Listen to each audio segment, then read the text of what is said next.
I've known so many people over the last decade that I've either lost to club drugs through drug overdoses. I've seen relationships end. I've seen drugs destroy careers. I've seen friendships rupture.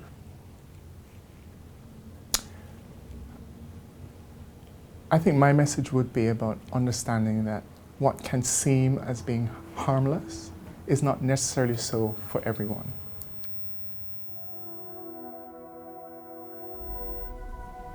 Prevention matters.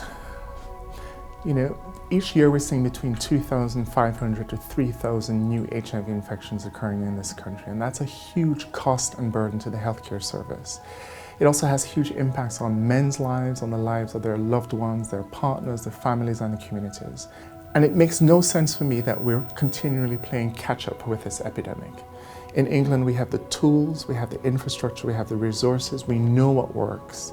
And therefore, the prevention agenda must be at the forefront of what we do in this fourth decade of the epidemic. And if there's any country that can turn the epidemic around in gay men, it should be England because of the assets that we have here.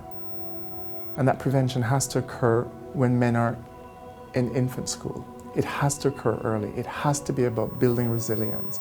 It has to be about giving gay men an aspiration that it doesn't have to be this way, that HIV or hepatitis C doesn't have to be a rite of passage for every young gay man coming up, that learning to be gay in London in the 21st century doesn't have to be about going to a club and taking drugs, and that there are different ways in which we can actualize as gay men in the 21st century.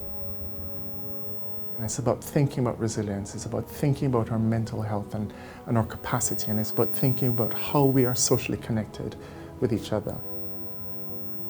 I'm not here to tell you what to do and what not to do, but I am here to say, actually, if you make this choice, here are some of the potential consequences, and how can I help you to make better choices?